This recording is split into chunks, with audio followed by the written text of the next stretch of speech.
मेरे प्यारे देशवासियों, नमस्कार। 76वें स्वाधीनता दिवस की पूर्व संध्या पर देश विदेश में रहने वाले सभी भारतीयों को मैं हार्दिक बधाई देती हूँ। इस गौरवपूर्ण अवसर पर आपको संबोधित करते हुए मुझे बहुत खुशी हो रही है। एक स्वाधीन देश के रूप में भारत 75 साल पूरे कर रहा है।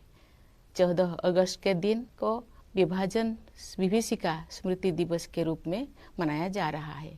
इस स्मृति दिवस को मनाने का उद्देश्य सामाजिक सद्भाव, मानव सशक्तिकरण और एकता को बढ़ावा देना है। 15 अगस्त 1947 के दिन हमने औपनिवेशिक शासन की बेड़ियों को काट दिया था। उस दिन हमने अपनी नियति को नया स्वरूप देने का निर्णय लिया था। उस शुभ दिवस की वर्षगांठ मनाते हुए हम लोग सभी स्वाधीनता सेनानियों को सादर नमन करते हैं। उन्होंने अपना सर्वस्व बलिदान कर दिया ताकि हम सब एक स्वाधीन भारत में सांस ले सके। भारत की आज़ादी हमारे साथ साथ विश्व में लोकतंत्र के हर समर्थक के लिए उत्सव का विषय है। जब भारत स्वाधीन हुआ तो अनेक अंतर्राष्ट्रीय नेताओं और विचारकों ने हमारी लोकतांत्रिक शासन प्रणाली की सफलता के विषय में आशंका व्यक्त की थी। उनकी इस आशंका के कई कारण भी थे। उन दिनों लोकतंत्र आर्थिक रूप से उन्नत राष्ट्र तक ही सीमित था। विदेशी शासकों ने वर्षों तक भारत का शोषण किया था। इस कारण भारत के लोग गरीबी और अशिक्षा से जूझ रहे थे। लेकिन भारतवासियों ने उन लोगों की आशंकाओं को गलत साबित कर दिया। भारत की मिट्टी में लोकतंत्र की जोड़ें लगातार गहरी और मजबूत होती गई। अधिकांश लोकतांत्रिक देशों में वोट देने का अधिकार प्राप्त करने के लिए महिलाओं को लंबे समय तक संघर्ष करना पड़ा। लेकिन हमारे गणतंत्र की शुरुआत से ही भारत ने सार्वभौमिक वयस्क मताधिकार को अपनाया। इस प्रकार आधुनिक भारत के निर्माताओं ने प्रत्येक वयस्क नागरिकों को राष्ट्र निर्माण की सामूहिक प्रक्रिया में भाग लेने का अवसर प्रदान किया। भारत को यह श्रेय जाता है कि उसने विश्व समुदाय को लोकतंत्र की वास्तविक क्षमता से परिचित कराया। मैं मानती हूँ कि भारत की ये उपलब्धि केवल संयोग नहीं थी। सभ्यता के आरंभ में ही भारत भूमि के संतों और महात्माओं ने सभी प्राणियों की समता व एकता पर आधारित जीवन दृष्टि विकसित कर ली थी। महात्मा गांधी जैसे महानायक के नेतृत्व में हुई स्वाधीनता संग्राम के दौरान हमारे प्राचीन जीवन मूल्यों को आधुनिक युग में फिर से स्थापित किया गया। इसी कारण से हमारे लोकतंत्र में भारतीयता के तत्व दिखाई देते हैं। गांधी जी सत्ता के विकेंद्रीकरण और जनसाधारण को अधिकार संपन्न बनाने के पक्षधर थे। पिछले 75 सप्ताह से हमारे देश में स्वाधीनता संग्राम के महान आदर्शों का स्मरण किया जा रहा है।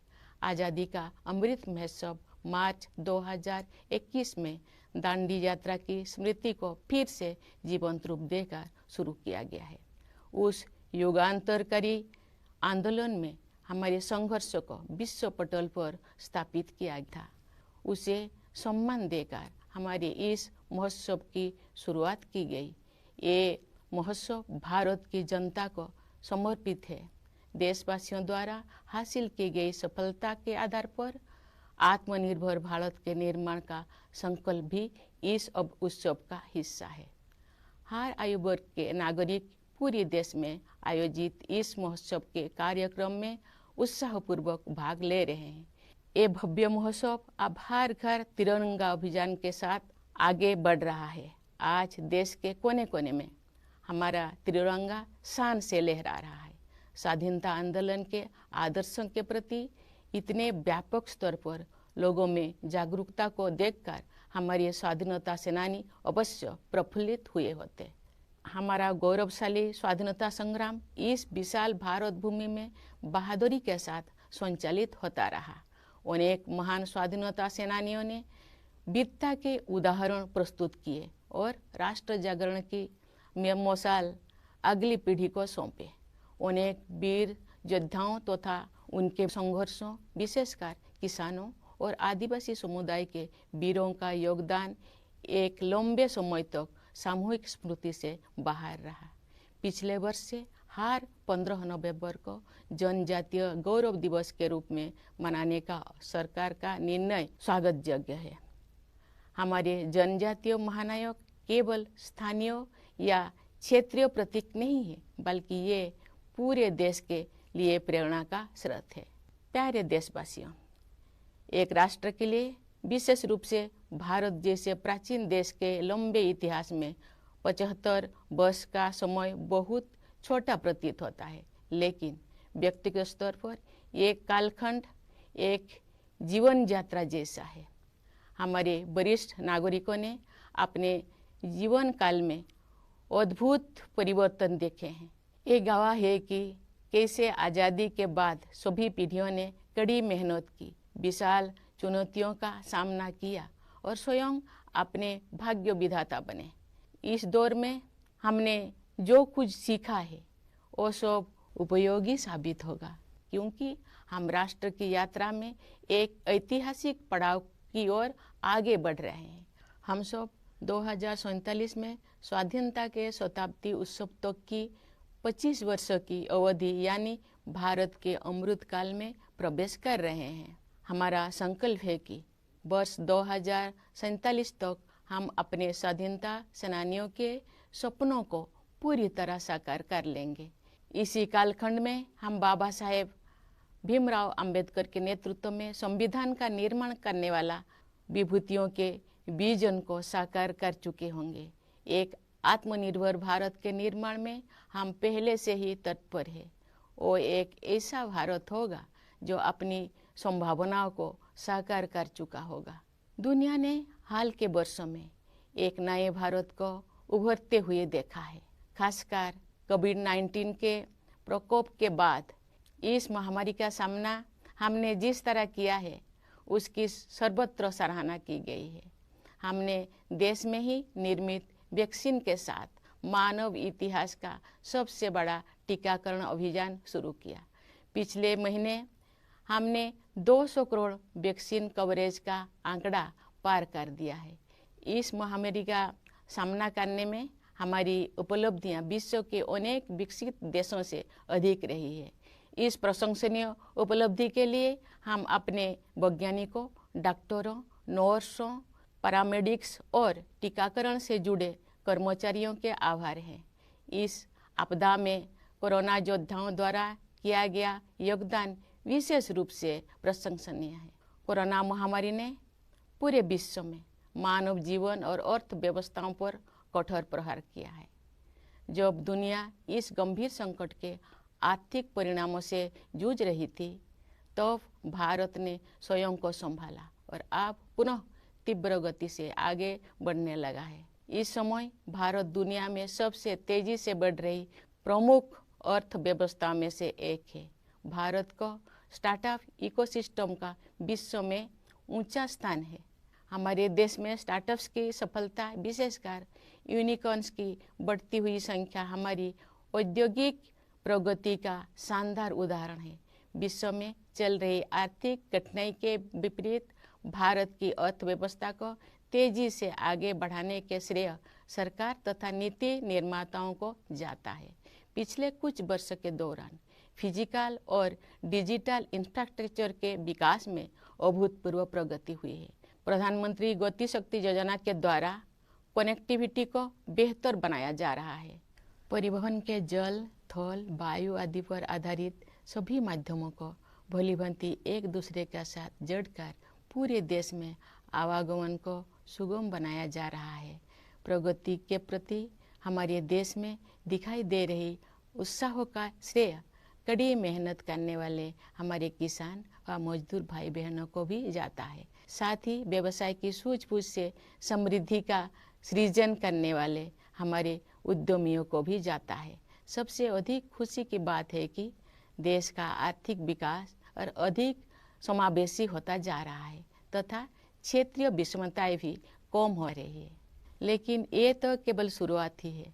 दूरगामी परिणाम वाले सुधारों और नीतियों द्वारा इन परिवर्तनों की आधारभूमि पहले से ही तैयार की जा रही थी। उदाहरण के लिए डिजिटल इंडिया अभियान द्वारा ज्ञान पर आधारित अर्थव्यवस्था की आधारशिला स्थापित की जा रही है। राष्ट्रीय शिक्षा नीति का उद्देश्य भावी पीढ़ी को औद्योगिक क्रांति के अगले चरणों के लिए तैयार करना तथा उन्हें हमारी विरासत के साथ फिर से जोड़ना भी है। आर्थिक प्रगति से देशवासियों का जीवन और भी सुगम होता जा रहा है।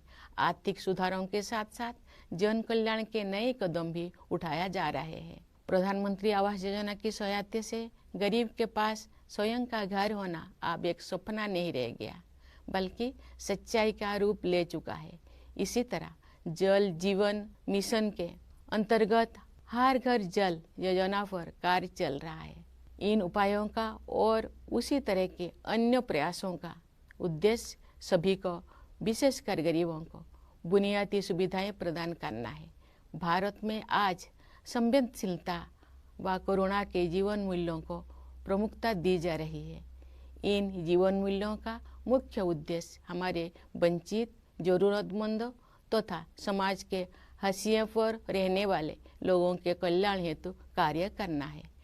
हमारे राष्ट्रीय मूल्यों को नागरिकों के मूल कर्तव्यों के रूप में भारत के संविधान में समाहित किया गया है। देश के प्रत्येक नागरिक से मेरा अनुरोध है कि वे अपने मूल कर्तव्यों के बारे में जानें, उनका पालन करें, जिससे हमारा राष्ट्र नई ऊंचाइयों को छू सके। प्यारे देशवासियों, आज देश में स्वास्थ्य, शिक्षा और अर्थव्यवस्था तथा उनके साथ जुड़े अन्य क्षेत्रों में जो अच्छे बदलाव दिखाई दे रहे हैं, उनके मूल में सुशासन पर विशेष बल दिए जाने की प्रमुख भूमिका है। जब राष्ट्र सर्वोपरि की भावना से कार्य किया जाता है तो उसका प्रभाव प्रत्येक निर्णय एवं कार्य क्षेत्र में दिखाई देता है। ये बदलाव विश्व समुदाय में भारत की प्रतिष्ठा में भी दिखाई दे रहा है। भारत के नया आत्मविश्वास का स्रोत देश के युवा, किसान और सबसे बढ़कर देश की महिलाएं हैं। अब देश में स्त्री पुरुष के आधार पर असमानता कम हो रही है। महिलाएं अनेक रूढ़ियों और बाधाओं को पार करते हुए आगे बढ़ रही हैं। सामाजिक और राजनीतिक प्रक्रियाओं में उनकी बढ़ती भागीदारी निर्णायक साबित होगी। आज हमारी पंचायती राज संस्थाओं में निर्वाचित महिला प्रतिनिधियों की संख्या 14 लाख से कहीं अधिक है। हमारे देश की बहुत सी उम्मीदें हमारी बेटियों पर टिकी हुई है। समुचित अवसर मिलने पर वह शानदार सफलता हासिल कर सकती है। अनेक बेटियों ने हाल ही में संपन्न हुए राष्ट्रमंडल खेलों में देश का गौरव बढ़ाया है। हमारे खिलाड़ी अन्य अंतर्राष्ट्रीय प्रतियोगिताओं में भी देश को गौरवान्वित कर रहे हैं।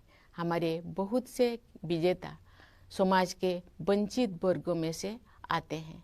हमारी बेटियां फाइटर पायलट से लेकर स्पेस साइंटिस्ट होने तक हर क्षेत्र में अपना परचम लहरा रहे हैं। प्यारे देशवासियों, जब हम स्वाधीनता दिवस मनाते हैं तो वास्तव में हम अपनी भारतीयता का उत्सव मनाते हैं। हमारा भारत अनेक विविधताओं से भरा देश है, परंतु इस विविधता के साथ ही हम सभी में कुछ ना कुछ ऐसा है जो एक समान है। यही समानता हम सभी देशवासियों को एक सूत्र में पिरोती है तथा एक भारत श्रेष्ठ भारत की भावना के साथ आगे बढ़ने के लिए प्रेरित करती है। भारत अपने पहाड़ों, नदियों, झीलों और वनों तथा उन क्षेत्रों में रहने वाले जीव जंतुओं के कारण भी अत्यंत आकर्षक है। आज जब हमारे पर्यावरण के सम्मुख नई नई चुनौतियां आ रही है, तब हमें भारत की सुंदरता से जुड़ी हर चीज का दृढ़तापूर्वक संरक्षण करना चाहिए। जल, मिट्टी और जैविक विविधता का संरक्षण हमारी भावी पीढ़ियों के प्रति हमारा कर्तव्य है।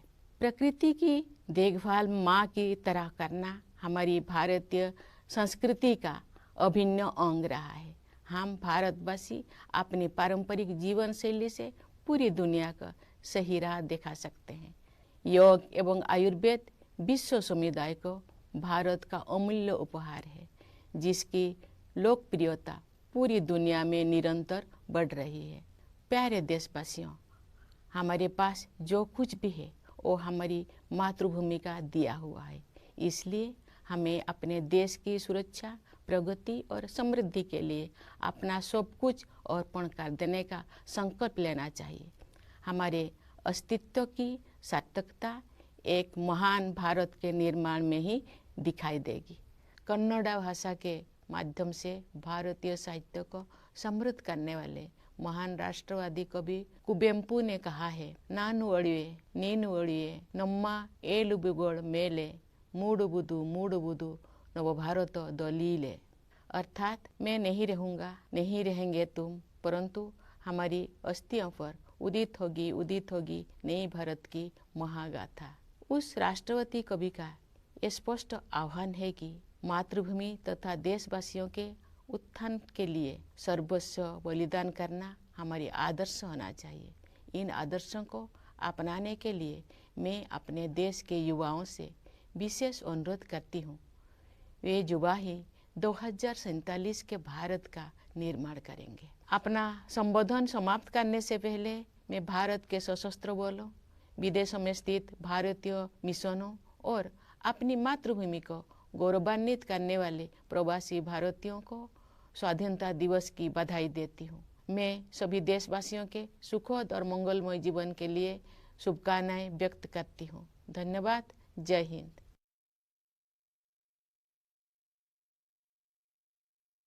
My dear fellow citizens, Namaskar. My heartiest